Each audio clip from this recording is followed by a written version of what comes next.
seu próprio partido. Muito obrigado, senhora presidenta, senhoras e senhores deputados. Ocupo a tribuna na manhã de hoje para convidar todos que nos acompanham pela TV Câmara para refletir um pouco sobre a situação da saúde pública no nosso país. No nosso país que, nesse exato instante em que grande parte das manifestações de rua expôs a precariedade dos hospitais e serviços médicos, além de criticar a distribuição de verbas para o setor. De fato, o número insuficiente de médicos e a falta de medicamentos comprometem a qualidade do serviço oferecido à população. Esta casa aprovou na semana passada o projeto que destina 75% dos royalties para a educação e 25% dos royalties para a saúde. Devemos, lógico, que ampliar a discussão sobre o uso e a aplicação correta desses recursos na saúde pública do nosso país. Não há dúvida que avançamos muito nos últimos anos. Hoje, o SUS está estabelecido em todos os municípios do Brasil. Desenvolvemos programas vitoriosos como o combate à epidemia da AIDS, a política de incentivo aos medicamentos genéricos e a política de transplante de órgãos. Nessa nossa cobertura de vacinação infantil é de mais de 95% num país de dimensões continentais como é o nosso país. Nós temos aqui, no tocante à saúde das nossas crianças, os indicadores que são muito positivos. É o caso da mortalidade infantil, e que entre 1980 e 2010, segundo o trabalho divulgado pelo IBGE, no início deste mês, caiu de 69,1 óbitos em cada 1.000 nascidos vivos para 16,7, redução de 75,8%. Devemos comemorar todo e qualquer avanço. Contudo, a saúde é a política mais mal avaliada pelos brasileiros. Foi destaque nas eleições municipais de 2002 e esteve entre os temas mais batidos nas recentes manifestações, sempre do ponto de vista negativo. Centenas de municípios no país não contam com médicos residentes ou não têm um médico sequer. Segundo o Ministério da Saúde, há 1,8 médicos para cada grupo de 1.000 brasileiros. Na Argentina, por exemplo, são 3,2 médicos por 1.000 habitantes. No Uruguai, 3,7 e em Cuba, 6,7. Pelo menos 700 municípios brasileiros não têm um médico residindo na cidade e 1.900 têm menos de um médico para cada 3.000 habitantes na atenção básica. Para chegarmos à média do Reino Unido, que possui, por exemplo, 2,7 profissionais para cada grupo de 1.000 habitantes, o Brasil precisaria ter, pasmem as senhoras e os senhores, mais 168 mil médicos no nosso país. Outro dado preocupante é a ausência crônica de leitos hospitalares. Dados do IBGE indicam que em 2002 havia 2,7 leitos para cada 1.000 brasileiros. Em 2005 caiu para 2,4 e no ano passado a taxa piorou e foi para 2,3 leitos para cada 1.000 brasileiros. A Organização Mundial da Saúde recomenda que esse número fique entre 3 e 5 leitos por 1.000 habitantes. Naturalmente, houve aumento da população, mas essa queda decorre também da efetiva redução do número de leitos disponível no setor público e no setor privado. Só entre 2007 e 2012 foram 4.770 leitos a menos.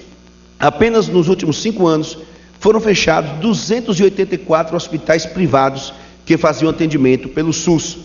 Sem a correção da tabela de honorários, eles quebram. E é necessário que a tabela de honorários paga pelo SUS seja revista de forma imediata, para que nós possamos evitar que outros hospitais que atendem pelo SUS deixem de fazer esse atendimento à população mais carente, mais humilde do nosso país. Detalhe, a maioria desses hospitais estava localizada exatamente em cidades do interior.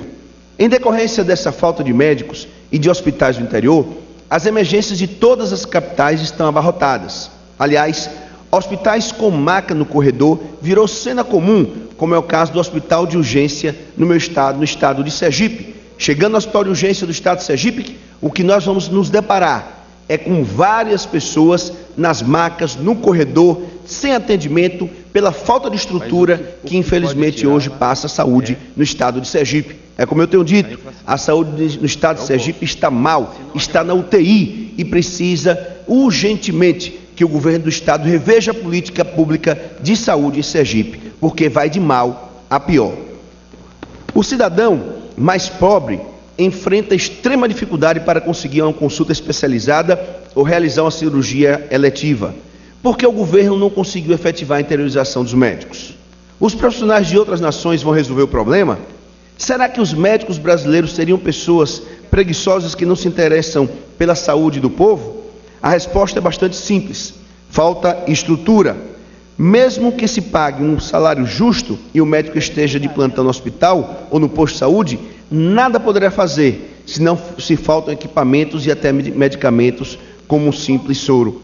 Precisamos que os recursos sejam bem aplicados. Precisamos que o governo federal invista mais na saúde pública do nosso país, pagando o melhor salário aos médicos do nosso país e oferecendo uma melhor estrutura nos postos de saúde, nos hospitais do interior do nosso país. Porque se não for dessa maneira, os médicos brasileiros não vão se dispor a atender ao serviço público de saúde, e aí nós vamos deixar de estar privilegiando os médicos nacional, os médicos do nosso país, em detrimento dos médicos que vêm do estrangeiro. Portanto, é irônico, por exemplo, que o governo de Sergipe, assim como outros governos em todo o Brasil, tenham construído dezenas de clínicas de saúde da família e que algumas delas estejam agora fechadas.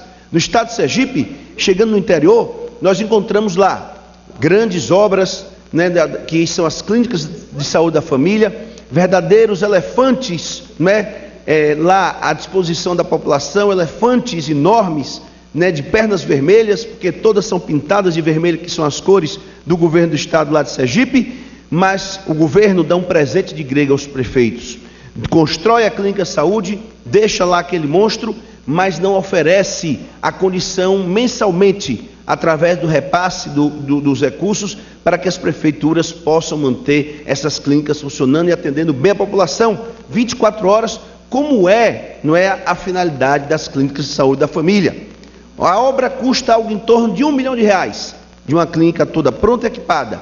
Os prefeitos do interior de Sergipe, para poder manter essas clínicas funcionando e atendendo bem a população 24 horas por dia, tem que gastar em média algo em torno de R$150 mil por mês. Ou seja, um prefeito em 7 meses já investiu mais na clínica para sua manutenção do que o governo que fez a obra, inaugurou, fez a sua parte, mas deixou a parte mais difícil e mais onerosa, que é a manutenção, e que falta por parte do governo de Sergipe a sensibilidade necessária de entender que tem que haver a parceria com as prefeituras municipais, porque hoje as prefeituras, pelas dificuldades financeiras que enfrentam, não têm condições de manter essas clínicas funcionando bem e atendendo bem a população do interior do estado de Sergipe. Construir as clínicas é muito positivo, mas é necessária a parceria para a manutenção e o bom serviço prestado à população. Em decorrência dessa falta de médicos e hospitais do interior, as emergências das capitais estão cada vez mais abarrotadas. Aliás, hospital com maca no corredor virou cena comum, como eu já disse anteriormente. Então, precisamos rever essa situação. As clínicas de saúde da família são uma herança terrível para os prefeitos, que denunciam a falta de verbas a fim de mantê-las funcionando adequadamente. Para piorar, ainda temos a questão do veto presidencial à emenda 29, que fixava o percentual obrigatório do orçamento do governo para investir na saúde. Sou municipalista, já fui prefeito por 2 vezes da minha querida Pirambu, e sei o quanto é caro o custo que é para fazer uma saúde de qualidade nos municípios brasileiros.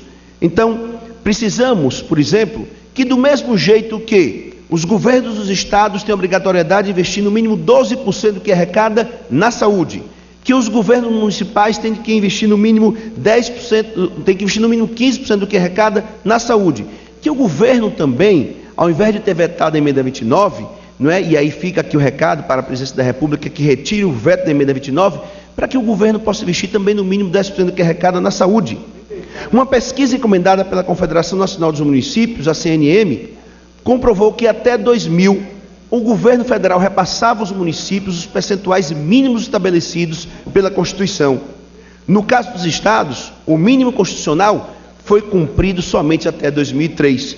De lá para cá, prefeitos e governadores têm sido alvos da ira da população, porque afinal são eles os responsáveis diretos pela atenção básica e pelos serviços médicos de alta complexidade. Podemos atribuir parte do caos à falha no sistema ou à incompetência do gestor, mas na verdade, com os recursos disponíveis, cumprir as metas e melhoria da qualidade exigidas pela sociedade tornou-se tarefa quase que impossível.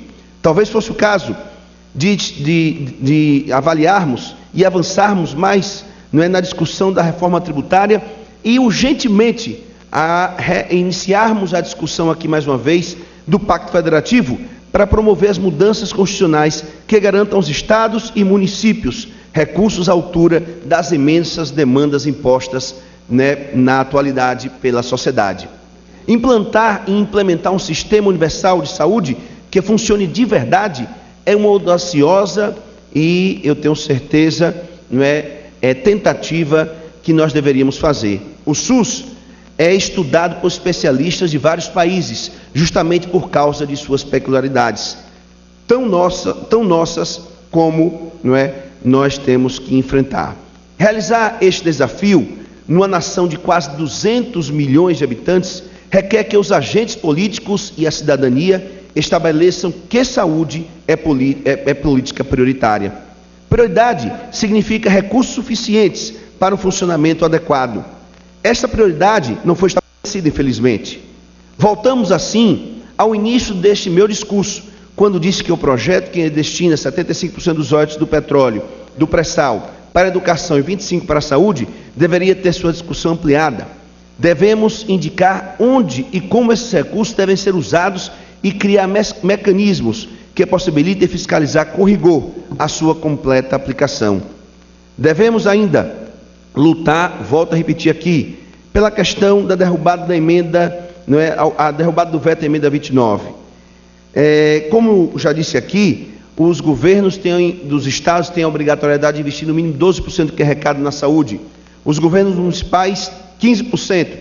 Mas o governo federal investe o quanto quer e da maneira que quer. Então, observemos a importância dessa medida, para que nós possamos realmente ter os recursos necessários para oferecer uma saúde de melhor qualidade no nosso país. Entendemos que é necessário melhores investimentos na área de saúde. Volto a repetir, precisamos rever a política pública de saúde no nosso Brasil, em especial no estado de Sergipe. A saúde em Sergipe vai mal, está na UTI. Nós estamos vendo as clínicas de saúde da família espalhadas em todo o interior do estado de Sergipe, sem atender bem a população. E volto a repetir, não por culpa dos prefeitos, é porque as prefeituras, infelizmente, não têm os recursos suficientes para oferecer um serviço de boa qualidade como deveria ser nas clínicas de saúde da família no estado de Sergipe. O hospital de urgência recebe uma demanda cada vez maior de pacientes, sem ter a condição e a estrutura para poder atender a essa demanda que aumenta cada vez mais. E o que nós estamos acostumados a ver nos hospitais, no hospital de urgência do estado de Sergipe, nos corredores, volto a repetir, são as macas com paciente ali sofrendo, sem atendimento, sem medicamento, pela falta de estrutura que, infelizmente, o governo do estado de Sergipe hoje não oferece à saúde. Não oferece a saúde, não oferece a educação, não oferece a segurança pública, não oferece em muitos dos serviços prioritários para a população do nosso estado de Sergipe. Mas a saúde